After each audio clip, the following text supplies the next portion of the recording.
Oi, eu sou o Felipe e há quem diga que quando um avião tá caindo, não existe ateu. Esse pensamento vem da ideia de que se colocado em uma situação onde a morte ou um destino pior é a única certeza, você abandona sua descrença e se apega até mesmo àquilo que acreditava não ser real. Você se ajoelha, fecha os olhos, enfim, segue todas as regras e dogmas e tenta entrar em contato com Deus. Você pede que um ser divino se manifeste e prove sua existência, interferindo naquela situação a seu favor. Em contrapartida, há uma resposta rápida a essa provocação. Afinal, orando ou não, o ateu e o cristão vão morrer juntos nesse avião despencando. Ou será que não? Será que um avião poderia ser salvo apenas com o poder da oração? Parece simples, mas não é. Antes de entrarmos definitivamente no tema, deixa eu esclarecer que é complicado definir o que é uma oração. Então, é por aqui que devemos começar.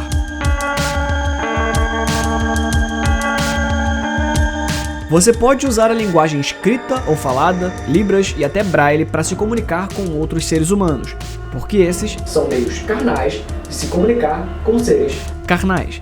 Então, se você acredita na existência de um ser transcendental e sobrenatural, você precisa de meios à altura para iniciar essa comunicação. Pela definição base, não dá para separar uma oração de um encantamento ou um feitiço, até mesmo meditação ou invocação através de um mantra. Assim, teríamos um leque grande demais e correríamos em círculos. Vamos pegar aqui a visão mais comum usada no início do vídeo. Se uma oração é uma conversa direta com algum tipo de divindade pedindo por uma intercessão, antes de discutir a real eficácia da oração, seria necessário entrar na discussão sobre a existência de tal ser, Deus no caso. Obviamente, esse não é o ponto a ser discutido aqui também. Pelo menos não com a profundidade necessária. O que vamos discutir é até que ponto as orações funcionam e o que acontece no mundo real e no seu cérebro quando você faz uma oração. Antes que apareça alguma reclamação, caso o vídeo ofenda a fé de alguém, não vamos discutir evidências anedóticas aqui. O intuito desse mini documentário é apenas um entretenimento, mas não o exime do compromisso com a verdade. E justamente por isso que eu não vou colocar aqui experiências pessoais e que, obviamente, não podem ser falseáveis como fatos. Toda vez que algo do tipo aparecer, será inserido como o relato de uma pessoa. E pessoas, às vezes, falam a verdade, mas às vezes mentem também. E pior, às vezes estão falando a verdade, mas a verdade, percebida pela mente delas, simplesmente não é uma verdade. Estabelecendo isso, vamos dividir as orações em 4 tipos.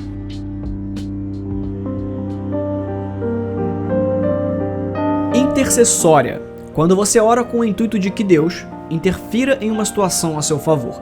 Você clama pela ajuda de algo ou alguém que está acima das regras mortais e as altere através do seu pedido. Você pede para passar naquela prova, pede para não morrer, pede para ser curado. Imprecatória. Quando você ora esperando que Deus interfira não apenas a seu favor, mas também em desfavor de algo ou alguém. A ideia de que a entidade consultada, bem ou mal, possa interferir causando danos ou até mesmo matando alguém com o único intuito de gerar um benefício àquele que pediu a intercessão. Como quando você pede que a vizinha quebre a perna ou que aquele homem que você tá afim termine o casamento para ficar com você. Você já viu algum pastor falar algo do tipo? Se eu sou um homem de Deus, vai cair com câncer agora, oh glória. Pré-definida, aquela feita como rito sagrado que não deve ser quebrado. Um protocolo bem fechado de como repetir palavras e se comunicar. O Pai Nosso e a Ave Maria, por exemplo. E por fim, de graças e adoração. Orações feitas unicamente com o intuito de agradecer à entidade que o interlocutor acredita ser o responsável pelas benesses em sua vida. Aquela oração feita comumente antes ou depois de uma refeição, por exemplo. O tipo mais raro, eu diria. E então, orações funcionam ou não? Será que é possível entrar em contato com qualquer coisa fora do mundo carnal através da mente? Ou será que é por efeito placebo? A resposta vai muito além disso. Enfim, o que acontece quando oramos?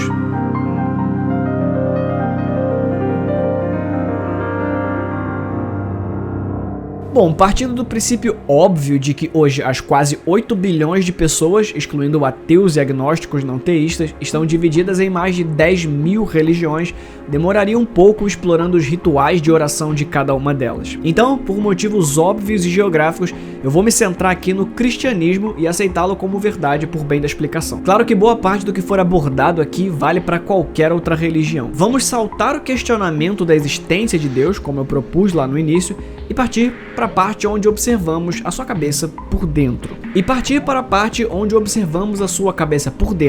Durante a tentativa de contato. E o motivo é bem simples. Eu vou dar um exemplo. Você entra num carro e não consegue enxergar o banco do motorista. Então pede: me leva para o centro, por favor? O carro anda e você chega no centro. A gente pode discutir se era um ser humano dirigindo, se era um carro automático, um robô ou até um macaco muito bem treinado. Quem fez o que você pediu não importa, porque o foco aqui é saber se você chegou no seu destino e se isso foi ocasionado pelo seu pedido ao entrar no carro. Pois bem, os estudos a respeito da eficácia da oração são até bem vastos. Esse cara aqui é o Francis Galton. Ele foi um antropólogo, meteorologista, polimatemático, sociólogo, geógrafo, protogeneticista, psicometrista, inventor, explorador das regiões tropicais. Enfim, o que importa é que em 1872 ele escreveu um artigo publicado na revista Fortnightly Review sobre o tema. Vocês já sabem, o artigo tá inteiro na descrição, dá pra ler em meia horinha. E a conclusão que ele chega com o artigo é que não, a oração não funciona. Porém, é bem mais que uma negação. No dicionário bíblico escrito pelo reverendo William Smith, a oração é descrita como a comunicação com Deus para que ele interceda no mundo humano, porém, sem quebrar as leis da natureza que ele próprio estabeleceu. Não só isso, mas Deus age através dessas leis. E o que isso quer dizer? Que no dogma das religiões monoteístas abraâmicas, Deus não faria uma bola quadrada, ou faria dois corpos ocuparem o mesmo espaço, ou quebraria as leis da termodinâmica. Fazer um corpo se regenerar a ponto de um cadeirante andar é uma coisa. Gerar matéria a partir do nada, fazendo assim que uma pessoa sem braço cresça um membro novo, romperia as leis da termodinâmica e não é assim que milagres funcionam. No artigo que eu citei, o Francis Galton fala algo interessante. Resumindo, quem recomenda a oração é o padre e não o médico. À primeira vista pode parecer só uma provocação boba, mas não é. Vem comigo. O que ele tá querendo dizer aqui é que se a oração apresentasse resultados expressivos, a medicina já teria percebido. Médicos estão lidando com isso diariamente e são os profissionais que melhor conseguem observar os casos em que a oração realmente funcionou. Mas se basear somente no silêncio da medicina é um pouco de trapaça. Para falar sobre o assunto, deveríamos testar de fato. É assim que a ciência funciona. Esse aqui é o Dr. Herbert Benson. Ele é um cardiologista americano que decidiu fazer um estudo sobre o tema. Foram mais de 1.800 pacientes envolvidos num estudo que não tentava necessariamente comprovar a eficácia da oração, mas tentar entender de que forma a fé e a oração podem interferir num tratamento. O estudo custou quase 2,5 milhões de dólares e foi bancado quase todo pela Fundação John Templeton, uma organização filantrópica protestante. Eles dividiram os pacientes em 3 grupos. O primeiro grupo recebia orações e sabiam disso. O segundo recebia a oração, mas não sabiam que estavam recebendo. E o terceiro grupo não recebia nada além do tratamento. 3 congregações foram chamadas para fazer a corrente de orações intercessoras pela saúde daquelas pessoas que receberiam uma ponte de safena ou uma cirurgia semelhante no coração. Os membros das igrejas poderiam orar da maneira que quisessem, mas deveriam pedir por uma cirurgia bem-sucedida, com uma recuperação rápida e saudável e sem complicações. Eles receberam também o primeiro e o segundo nome de cada paciente para saber por quem estavam orando. E o resultado foi surpreendente. Nos 30 dias seguintes à operação, durante o período de recuperação, os pacientes foram observados. 59% dos pacientes que receberam as orações e sabiam tiveram complicações durante a recuperação. 18% dos pacientes que não sabiam que estavam recebendo a oração tiveram complicações.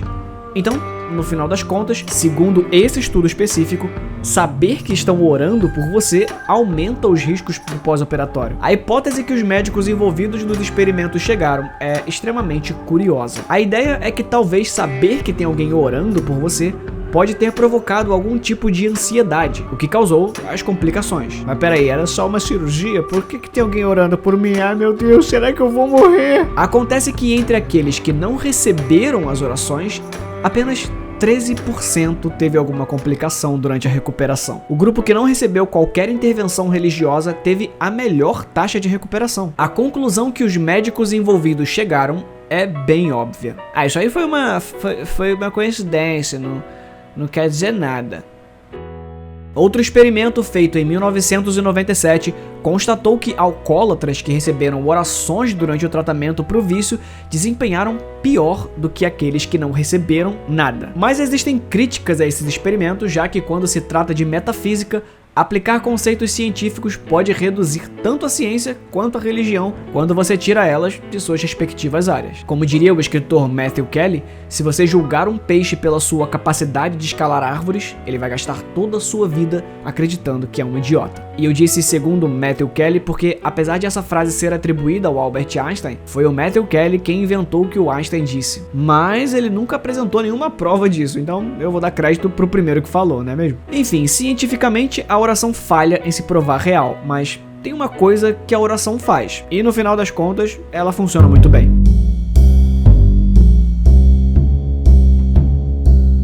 Tá, você já sabia que a gente ia chegar aqui, né? Mas eu aposto que você não esperava que fosse para dizer que não, a oração não é placebo. Caso não esteja familiarizado com o termo, placebo é o nome que se dá a um tratamento que não tem qualquer ação a respeito dos sintomas ou da doença em si, mas por vezes acaba funcionando supostamente porque a pessoa acreditava estar recebendo algo que a curaria. O neurocientista Andrew Newberg e o psiquiatra Eugene D'Aquili fizeram mais um experimento sobre a eficácia da oração, mas aqui eles foram um pouco além. Mais do que descobrir ou tentar provar se orações funcionam, eles queriam entender por que a gente ora.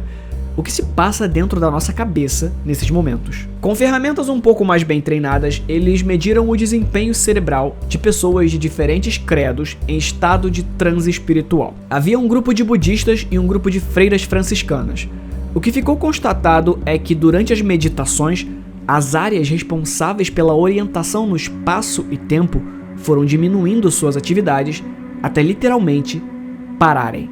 Enquanto isso, as freiras, que rezavam fervorosamente por 45 minutos, tiveram a mesma área privada de estímulos, mas também uma atividade acima do esperado na área responsável pela linguagem e comunicação. Segundo os cientistas, basicamente, durante esse momento de transcendência espiritual, seja ela um fato ou não, faz com que a pessoa se desconecte do eu e passe a enxergar a si próprio como parte de um todo, como se ela fosse pequena demais para a existência, e agora faz parte de algo maior. O sistema límbico é a área do seu cérebro que fica responsável pelo seu subconsciente. Em um resumo bem resumido, é tudo aquilo que o seu cérebro faz relacionado a emoções, sexualidade, memória, aprendizado e afins, mas de forma automática, sem te perguntar se você quer ou não. É ali onde a mágica da hipnose acontece. A hipnose basicamente é um método de fazer a mente consciente se render à mente subconsciente.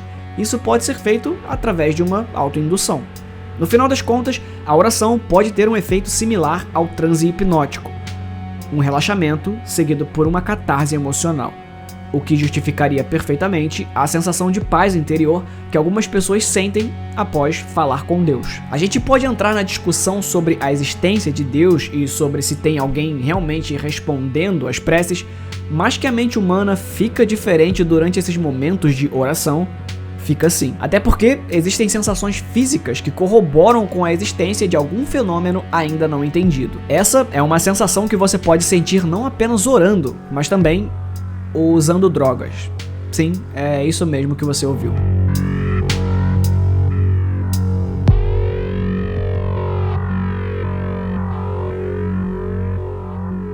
Nem mesmo o usuário da droga vai tentar te convencer de que consumir esse tipo de substância é bonito ou bom para sua vida. A não ser, é claro, que estejamos falando de ayahuasca. A bebida tradicionalmente amazônica é feita com uma mistura de cipó jagube e o arbusto chacrona. A título de curiosidade, ayahuasca significa cipó de defunto.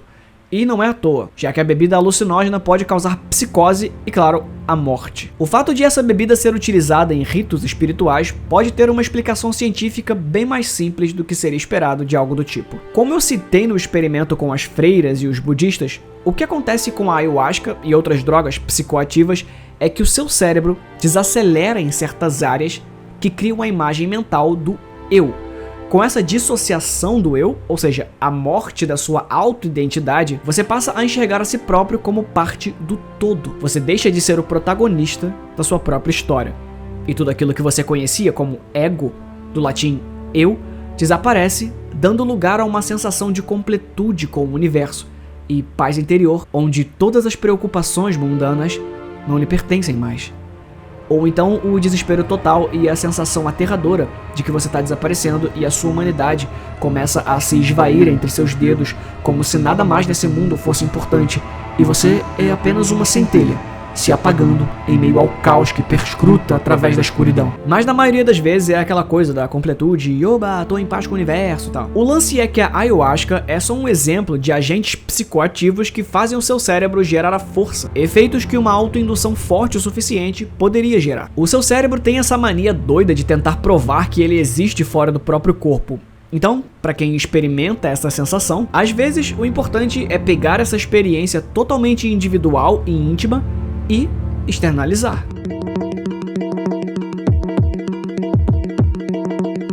Sabe aquela ideia incrível que você teve? Aquela tão incrível que você não aguentou e contou pra todo mundo sobre a sua ideia incrível, que era incrível e ela nunca deixou de ser uma ideia. Só isso, só uma ideia. Ficou literalmente isso, uma ideia que você contou. E nada mais. O que acontece é que quando você fala sobre as suas ideias, a resposta emocional do seu cérebro é a descarga de neurotransmissores exatamente igual a de viver aquilo. É por isso que quando você conta uma história que te causou raiva, você sente a raiva toda de novo. E é por isso também que quando você tem uma ideia para um filme, um livro, uma música, se você contar ela a alguém, só isso vai te satisfazer emocionalmente como se tivesse de fato escrito e executado a ideia. E provavelmente você vai abandonar o projeto e não voltar nele. Ou seja, independentemente se você está falando com Deus ou com um melhor amigo, falar sobre as suas angústias ajuda a lidar melhor com elas. Essa é uma premissa básica da terapia. Não tem milagre. Você vai falar e o psicólogo vai apenas te ajudar a encontrar as soluções. Mas tudo dentro do que você falou, revirando os escombros das palavras tortas que você solta nos momentos de aflição. Falar sobre um assunto faz ele se desdobrar na sua mente e te ajuda a colocar as coisas em ordem. E talvez seja a melhor forma de se sentir confortável com eles e com a resolução dos mesmos.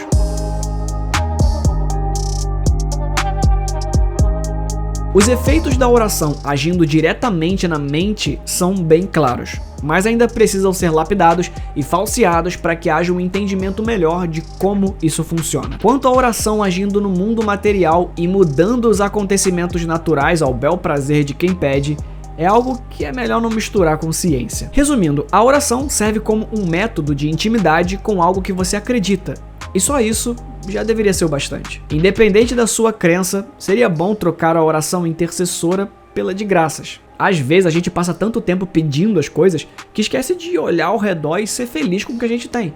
Ou pior, gasta tanto tempo pedindo, esperando que as coisas caiam do céu, que não sobra tempo para fazer acontecer. Então, se quiser, pode continuar fazendo a sua oração, mas seu tempo em vida é limitado. Faz a parte do ora, mas não esquece a parte da ação. Esse foi o vídeo de hoje. Muito obrigado. Oi, eu sou o Felipe e esses nomezinhos que você tá vendo passar aqui na tela são as pessoas que financiam esse canal. É a elas que você tem que agradecer. Se esse jovem escritor fez algum vídeo que foi importante para você de alguma forma, considere verificar o link na descrição da nossa campanha de financiamento coletivo. A meta é conseguir apoio para me dedicar integralmente ao canal. Apoiando a partir de R$7, você tem acesso a todos aqueles vídeos que eu tive que tirar do ar e também a um servidor do Discord que serve de bunker aqui do canal. É lá onde a gente tá sempre trocando uma ideia e compartilhando experiências. Ah, e eu pretendo fazer uns vídeos mais pesados lá também, que o YouTube jamais me deixaria colocar aqui. Se as coisas estão difíceis por aí ou se não tem interesse em fazer parte disso, tudo bem também. O seu like e o seu compartilhamento também são uma boa moeda de troca e ajudam muito. Lembrando que minhas redes sociais e meus livros também estão na descrição. Confere lá.